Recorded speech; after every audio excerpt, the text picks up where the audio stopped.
हरे कृष्णा, जय श्री कृष्णा, श्री राधे राधे, श्री राधे राधे, श्री राधे राधे।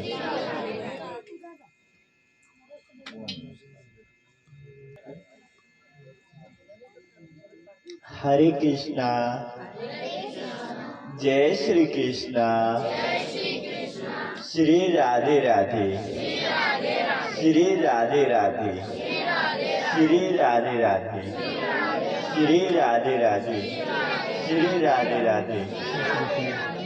भगवान का नाम लेने से क्या होता है आप लोग जानते हो? नहीं जानते। भगवान का अगर आप लोग नाम लोगे ना तो भगवान आप लोगों को बिल्कुल नीचे से उठाकर और बहुत बड़ी कुर्सी पर बिठा सकते हैं।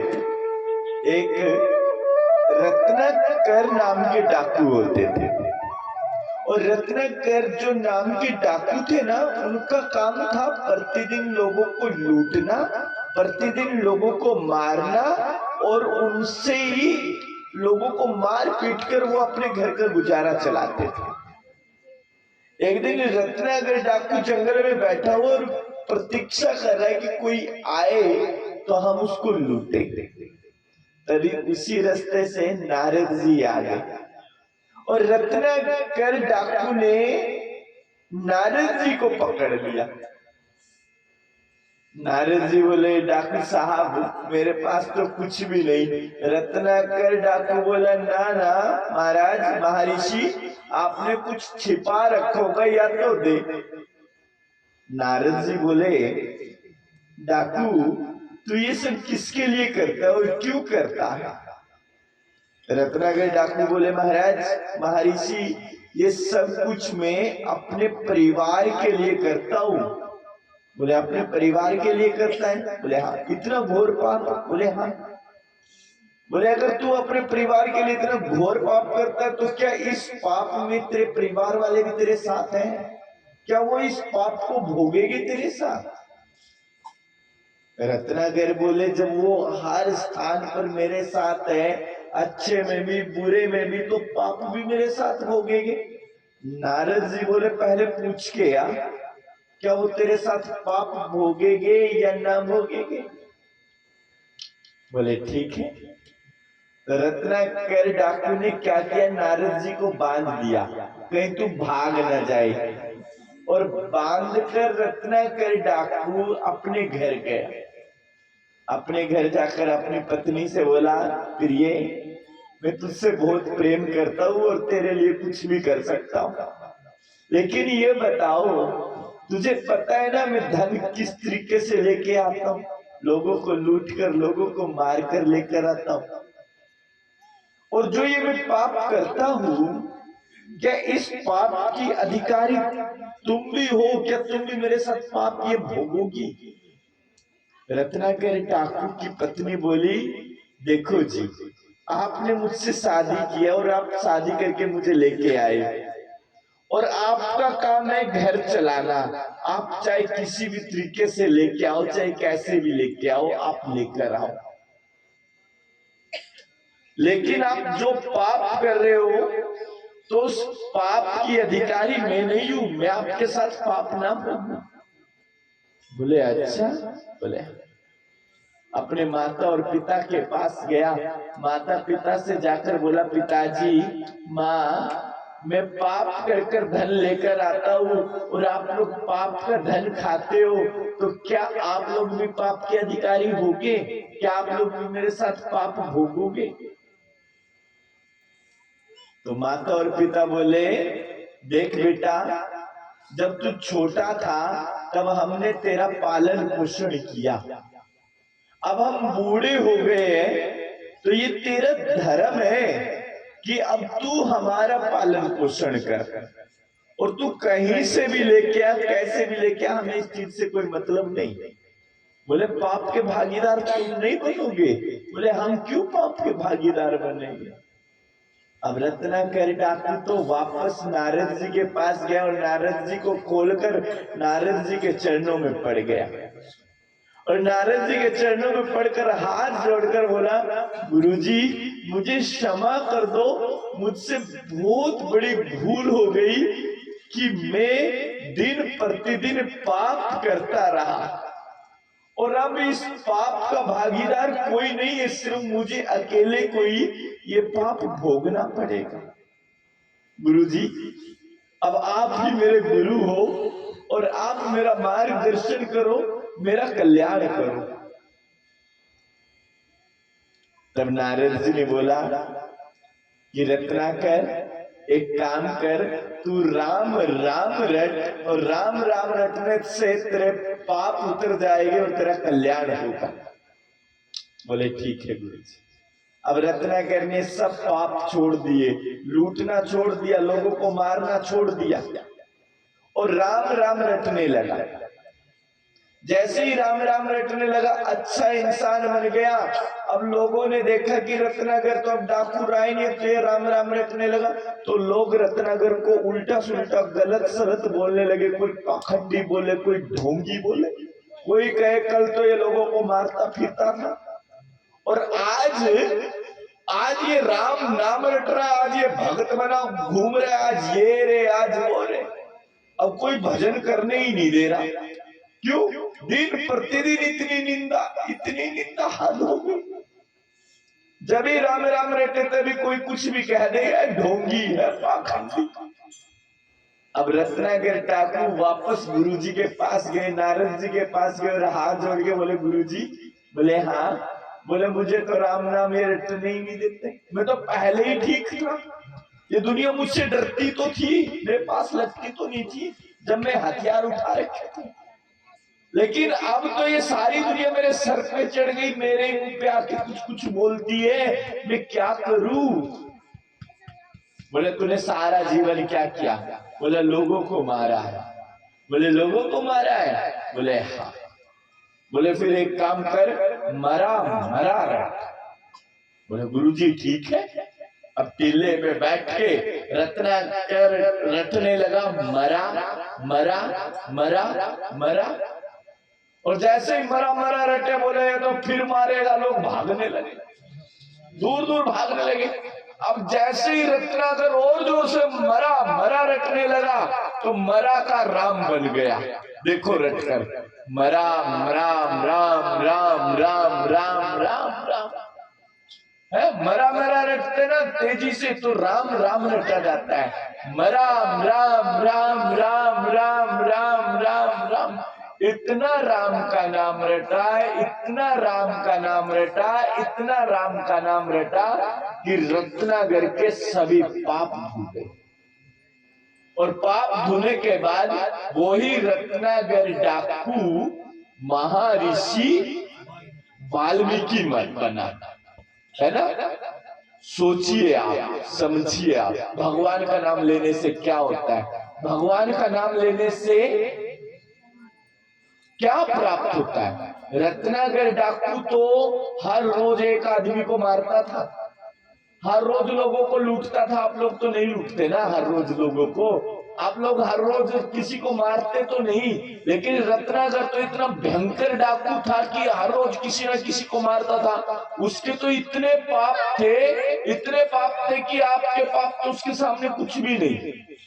लेकिन जैसे ही उसने राम राम रटा, जैसे ही उसने भगवान का नाम रटा, तो भगवान का नाम इतना रटा कि उसके पाप तो धो गए। और कहां से भगवान राम ने उसको कहां बिठा दिया। आज कोई उसको डाकू नहीं बोलता, आज कोई उसको रत्नाकर नहीं बोलता, उसके सामने हाथ जोड़ते हैं और महर्षि वाल्मीकि बोलते हैं। और महर्षि वाल्मीकि ने राम जी के अवतार लेने से पहले पूरी रामायण लिखी। आप लोग सोचो, खुद सोचो, आप लोगों ने क्या रत्नाकर डाकू जितने पाप किए? नहीं किए ना। अगर आप लोग भगवान का नाम रटो तो आप लोगों को भगवान कहां से कहां बिठाएगा, समझ सकते हो? आप लोग सोच सकते हो? जब रत्नाकर डाकू को वो कहां से कहां बिठा सकते हैं, तो आप लोगों को कहां बिठाएगा, है ना। बोलिए ना, श्री राधे राधे, श्री राधे राधे, श्री राधे राधे, श्री राधे राधे। इसी प्रकार से एक डाकू और थे, इसी प्रकार से एक डाकू और थे, वो भी हर रोज लोगों को लूटते थे, हर रोज लोगों को मारता था। एक दिन डाकू को पता चला कि जंगल में आज कोई सेठ जी आए हुए और उसके पास इतना सारा धन है कि एक बार उसको लूट लिया ना, पूरा जीवन किसी को लूटने का जरूरत नहीं है। अब डाकू उसके इंतजार में बैठ गया। जैसे ही डाकू उसके इंतजार में बैठा तो साथ में 2 रोटी बांध कर लाया था। अब सेठ जी लेट हो गए, अब 2 रोटी बांध के लाया था तो रोटी खाने लगा। पास में कुत्ता आ गया तो डाकू ने एक रोटी कुत्ते को दे दी। अब कुत्ते ने जल्दी से वो खा ली। अब कुत्ता दूसरी रोटी की तरफ फिर देखने लगा तो उस डाकू ने वो दूसरी रोटी भी कुत्ते को दे दी। और भगवान की ऐसी कृपा हुई कि एक दिन वो डाकू मर गया। और जैसे ही डाकू मरा, यमराज के पास गया। यमराज ने कहा, अरे चित्रगुप्त, बोले हाँ जी, बोले जरा एक बार इसकी फाइल तो उठा, देख तो इसने कितने पाप किए, कितने पुण्य किए। तो चित्रगुप्त ने कहा, महाराज इसने तो पूरा जीवन पाप ही पाप किए, पूरा जीवन पाप किए। इसने तो सिर्फ 20 मिनट पुण्य का काम किया। कितना? 20 मिनट पुण्य का काम किया, ज्यादा नहीं, सिर्फ 20 मिनट पुण्य का काम। 20 मिनट तक कुत्ते को रोटी खिलाई। तो यमराज बोले ठीक है, फिर इसको 20 मिनट का स्वर्ग मिलेगा और बाकी इसको नरक मिलेगा। तो यमराज बोले, बताओ डाकू, तुझे पहले नरक चाहिए या स्वर्ग चाहिए? तभी शुक्राचार्य जी वहां से जा रहे थे और शुक्राचार्य जी सब समझ गए। शुक्राचार्य जी उस डाकू से बोले, भाई एक काम कर, पहले तू स्वर्ग मांग ले कि पहले 20 मिनट में स्वर्ग भोगूंगा, फिर नरक भेज देना। बोले ठीक है। तो बोले जी मेरी पहली मांग है कि आप मुझे स्वर्ग दे दीजिए और इंद्र का सिंहासन दे दीजिए। मुझे 20 मिनट के लिए स्वर्ग का राजा बना दीजिए, इंद्र की गद्दी पर बिठा दीजिए। तो यमराज ने इंद्र से कहा, बोले 20 मिनट की बात है, बिठा दे इसको, गद्दी पर बना दे इसको 20 मिनट के लिए राजा, ये क्या कर देगा? बोले ये भी बात सही है। अब 20 मिनट के लिए वो डाकू राजा बन गया। अब राजा बनते सार बुद्धि भ्रष्ट हो गई। क्या हो गई? बुद्धि भ्रष्ट हो गई। अप्सराओं को नचाने लगा, खान पान खाने लगा। अब शुक्राचार्य जी ने देखा ये तो पागल फिर से डूब गया मोह माया में, फिर से डूब गया मोह माया में। तो शुक्राचार्य जी ने उठाया पत्थर और पत्थर उठाकर मारा डाकू के माथे पर, फूट गया, खून बाहर आया। अब जैसे खून बाहर आया, देखा शुक्राचार्य जी की तरफ, तो शुक्राचार्य जी बोले, हे नालायक, तू क्या करने आया था और क्या करना? बस क्षमा करना गुरुजी, हम लोगों को भी लगती है ना कभी कभी चोट, लगती है ना, माथे पे लग जाए, गले पे लग जाए, कान पे लग जाए, हाथ पे लग जाए। क्यों लगती है चोट? दरअसल हमें भगवान समझा रहा है कि भटको मत, सही मार्ग पर आ जाओ। जैसे शुक्राचार्य जी ने पत्थर मारा तो बुद्धि खुल गई डाकू।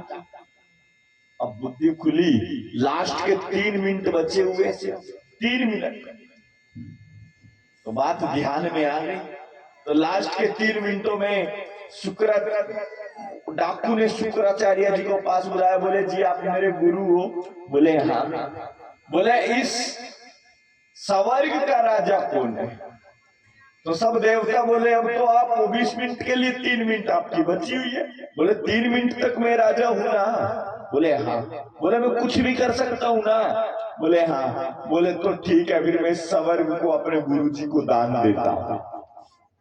3 मिनट मेरे पास बची है तो 3 मिनट के लिए राजा हूं, मैं इस स्वर्ग को अपने गुरुजी को दान देता हूं। दान में गुरुजी को स्वर्ग दे दिया। अब वो तो बहुत बड़ा दान ही हो गया। आज तक किसी ने स्वर्ग दान थोड़ी ना दिया है, इतना ज्यादा दान दे दिया आज तक किसी ने स्वर्ग दान, है ना?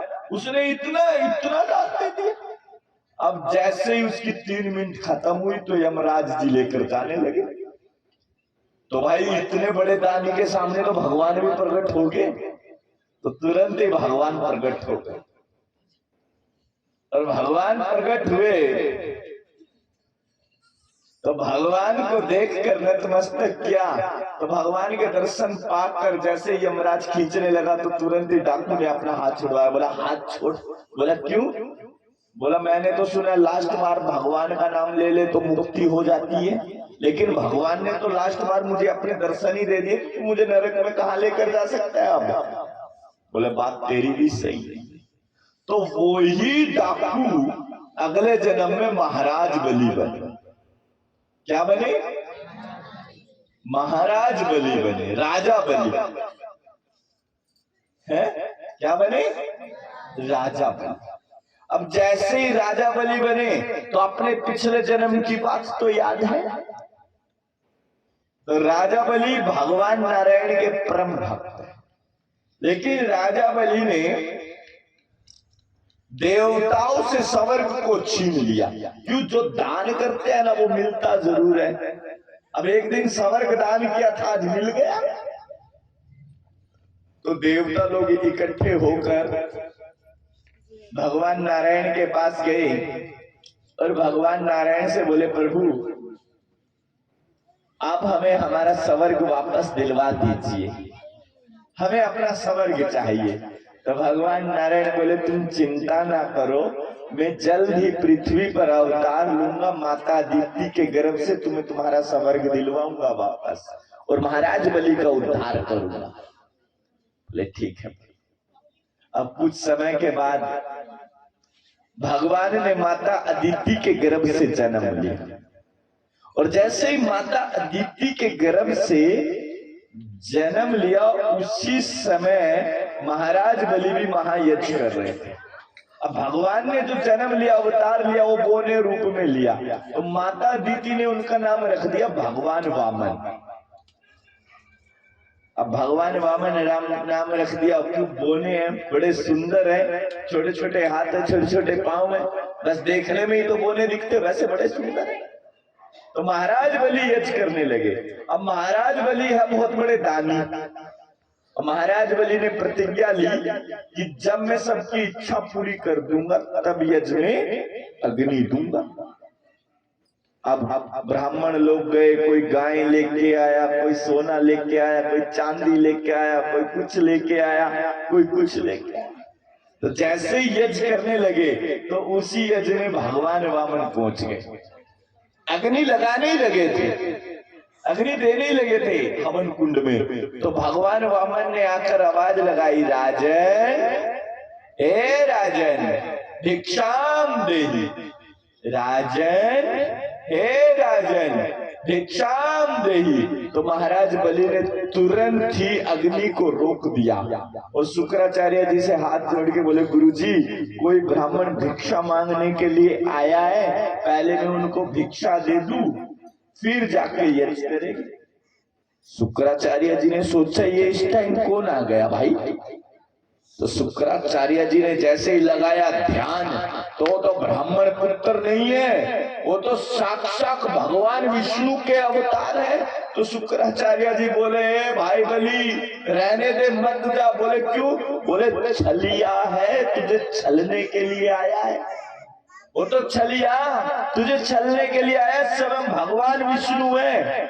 तो महाराज बलि हाथ जोड़ के बोले गुरुजी जब भगवान लेने के लिए आए हैं तो मैं पीछे क्यों हटूं? क्योंकि भगवान देने के लिए पीछे नहीं हटे, सब भगवान की कृपा से है मेरे पास। तो महाराज बलि पहुंच गए भगवान वामन के पास और भगवान वामन से हाथ जोड़कर बोले प्रभु मांगिए क्या मांगते हो। तो भगवान वामन बोले महाराज बलि पहले संकल्प लो। बोले प्रभु विश्वास नहीं है। बोले विश्वास है लेकिन पहले संकल्प लो। बोले ठीक है। जैसे कमंडल उठाया तो कमंडल उठाते सार शुक्राचार्य जी बोले ना मैं लुटने ना दूं। तो शुक्राचार्य जी छोटा रूप धारण करके, सूक्ष्म रूप धारण करके कमंडल के अंदर बैठ गए। अंदर से जल ही नहीं बाहर आने दे रहे। अब भगवान को तो सब पता है, भगवान से क्या छिपा है। तो भगवान ने तुरंत ही लकड़ी का टुकड़ा उठाया और लकड़ी का टुकड़ा उठाकर महाराज बलि को देकर कहा, महाराज बलि अंदर कुछ फंस गया है, लकड़ी का टुकड़ा मारो। अब जैसे महाराज बलि ने मारा लकड़ी का टुकड़ा तो शुक्राचार्य जी की आंख में जाकर लगा। अब शुक्राचार्य जी चिल्लाए, हे राम फोड़ दी मेरी तो, मुझे नहीं छोड़ा, मेरी तो फोड़ दी। अब महाराज बोले गुरुजी आपसे किसने कहा था कमंडल में जाकर बैठो, मैं देने वाला भगवान लेने वाले, आप बीच में कौन काम का। अब शुक्राचार्य जी तो चिल्लाते चिल्लाते भाग गए और महाराज बलि ने संकल्प लिया कि प्रभु जो आप मांगोगे वो मैं आपको दूंगा। बोले ठीक है। तो भगवान वामन बोले महाराज बलि मुझे कुछ ज्यादा नहीं चाहिए, एक काम करो आप मुझे 3 पग भूमि दे दो। बोले प्रभु बस 3 पग आपके, आप बोने हो, छोटे छोटे आपके पांव है तो क्या 3 पग नापोगे, आप कहो तो मैं अपना पूरा राज्य आपको दे दूं। प्रभु कुछ ज्यादा मांगो। बोले ना ना बस 3 पग दे दो। बोले ठीक है प्रभु नाप लीजिए। अब जैसे भगवान नापने लगे तो भगवान वामन ने अपना विशाल रूप धारण कर लिया और भगवान के एक पग में तो पृथ्वी आ गई और जैसे ही एक पग में पृथ्वी आई और भगवान अपना दूसरा पग ब्रह्मांड की तरफ बढ़ाने लगे तो भगवान का अंगूठा हिमालय से टकरा गया। अब जैसे भगवान का अंगूठा हिमालय से टकराया तो भगवान के अंगूठे से रक्त बाहर आने लगा। जैसे ही रक्त बाहर आने लगा तो तुरंत ही ब्रह्मा जी ने अपना कमंडल आगे कर लिया और भगवान के अंगूठे में से जो रक्त बाहर आया वो रक्त ब्रह्मा जी के कमंडल में जा गिरा और मां गंगा का रूप धारण कर लिया उस रक्त ने। तो मां गंगा बोली ब्रह्मा जी से, ब्रह्मा जी जब मैं हरि के चरणों से निकल गई हूं तो आप मुझे पृथ्वी पर मृत्यु लोक पर छोड़ क्यों नहीं देते। तो ब्रह्मा जी बोले ना ना देवी अभी समय नहीं आया है कि तुम्हें मृत्यु लोक पर छोड़ दो, पृथ्वी पर तुम्हें समय आने पर छोड़ूंगा, तभी तुम इन मनुष्यों का कल्याण कर पाओगे, इनके पाप हो पाओगे, अभी तुम स्वर्ग में रहो।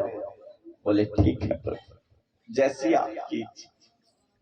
अब भगवान ने अपना दूसरा कदम बढ़ाकर पूरे ब्रह्मांड को नाप लिया अपने दूसरे पग में। अब भगवान वामन बोले महाराज बलि अब तीसरा पग कहाँ रखूं, तीसरा पग रखने का तो स्थान ही नहीं। तो महाराज बलि हाथ जोड़ के भगवान के चरणों में बैठ गए और भगवान से बोले प्रभु आप एक काम करो, आप अपना तीसरा पग मेरे सर पे रख दो और मेरा उद्धार कर दो, मेरा कल्याण कर दो। भगवान अति प्रसन्न हुए और भगवान ने अपना तीसरा पग महाराज बलि के सर पे रख दिया और जैसे ही अपना तीसरा पग महाराज बलि के सर पे रखा तो महाराज बलि पाताल में चले गए। कहाँ चले गए? पाताल। और भगवान ने विष्णु रूप धारण किया। भगवान ने सोचा कुछ हो या ना हो बलि है तो मेरा परम भक्त, क्यों ना मैं बलि के पास चलूं। अब जैसे ही भगवान बलि के पास गए, चतुर्भुज दर्शन दिखाए तो भगवान बोले महाराज बलि मैं तुझसे अति प्रसन्न हुआ हूं, मांगो क्या मांगते हो। बोले प्रभु जो आपने दिया था वो आपने ले लिया, तो मुझे मोह माया की जरूरत नहीं, मुझे धन दौलत की जरूरत नहीं। प्रभु मुझे तो अब आपकी जरूरत है, मैं इतना चाहता हूं कि आप हमेशा के लिए मेरे पास रहो। भगवान बोले ठीक है। अब भगवान महाराज बलि के पास रहने लगे तो माता लक्ष्मी वैकुंठ धाम में अकेली बैठी सोच रही है कि मेरे भगवान पता नहीं कहाँ रह गए, कब आएंगे। तो जैसे ही माता लक्ष्मी ने ध्यान लगाया तो ध्यान लगाकर पता क्या, ओहो भगवान तो वहीं बैठे हैं। तो माता लक्ष्मी कन्या के रूप में आई और महाराज बलि को आकर रक्षा सूत्र बांधा। तो महाराज बलि बोले देखो अब तुम मेरी बहन हो गई, तो बहन से खाली हाथ तो राखी बंधवाते नहीं, जो भी तुम्हें मांगना है तो मांग लो, मैं दे दूंगा। कन्या बोली महाराज बोली तुम दे पाओगे, तुम्हारे पास कुछ है? बोले मैं ना दे पाया फिर कोई भी नहीं दे पाएगा। बोले क्यों? बोले मेरे पास जगत पिता है, जगत के मालिक, इनसे लेकर तुम्हें दूंगा। बोले अच्छा? बोले हाँ। बोले पहले संकल्प लो। इसने भी पहले कहा था संकल्प लो, भगवान ने भी पहले आके संकल्प मांगा, सब कुछ ले लिया। अब तुम आई तो तुम भी बोलियो संकल्प लो, मुझे तो कुछ डाउट लग रहा है। बोले डाउट क्या, पहले संकल्प लो। बोले ठीक है। अब महाराज बलि ने संकल्प लिया, बहन तुम जो भी मांगोगी दे दूंगा। बोले ठीक है। तो कहा, कन्या ने कहा कि महाराज बलि मुझे भी आपसे ना धन चाहिए ना दौलत चाहिए, भगवान विष्णु को मुझे दे दो, आप अपने वचन से मुक्त कर दो। अब महाराज बलि बोले देना तो पड़ेगा ही, अब दे दिया। तो महाराज बलि बोले कन्या से अब तो बता दो तुम कौन हो। तो तुरंत ही कन्या ने महालक्ष्मी का रूप दिखाया। तो महाराज बलि माथे पर हाथ मारकर बोले कि पहले तो भगवान है और भगवान ने सब कुछ ले लिया, अब माता लक्ष्मी बहन बन के आई तो जीजा जी को भी ले उड़ी, ये भी नहीं छोड़े, ये क्या हुआ? अब भगवान बोले महाराज बलि तुम चिंता ना करो, फिक्र ना करो, तुम हमेशा मेरे साथ रहोगे, हमेशा तुम्हारा नाम मेरे नाम के साथ जुड़ा रहेगा, हमेशा तुम्हारा नाम मेरे नाम के साथ जुड़ा रहेगा। जब भी रक्षा सूत्र बांधा जाएगा तो महाराज बलि तुम्हारा नाम आएगा। बोलिए श्री राधे। देखिए महर्षि वाल्मीकि का जीवन किसने बदला? गुरु ने बदला। और महाराज बलि का जीवन किसने बदला? वो भी गुरु ने बदला। अगर इन दोनों के जीवन में गुरु ना होते तो ये दोनों तो डाकू ही मर जाते या नहीं मर जाते, है ना? तो गुरु भक्ति करने से, गुरु के शब्दों पर चलने से सिर्फ और सिर्फ कल्याण ही होता है। कभी गुरु पर संदेह नहीं करना चाहिए, कभी गुरु पर संदेह नहीं करना चाहिए। गुरु ही एक ऐसा है जो तुम लोगों को अंधकार के मार्ग से निकालकर प्रकाश के रास्ते पर छोड़ सकता है, जो तुम लोगों को अंधकार के मार्ग से निकालकर प्रकाश के मार्ग पर छोड़ सकता है। सिर्फ एक गुरु ही ऐसा है ना? बोलिए ना श्री राधे राधे, श्री राधे राधे, श्री राधे राधे, श्री राधे राधे। देखिए वो तो डाकू थे और उन्होंने भगवान का नाम रटकर इतना बड़ा पद पा लिया। आप तो डाकू नहीं हो ना, हो क्या? अगर आप लोग भगवान का नाम रटो तो कितना बड़ा पद पाओगे, सोचो समझो, है ना? तो बोलिए ना श्री राधे, श्री राधे, श्री राधे, श्री राधे, श्री राधे, श्री राधे। अब किसी का भी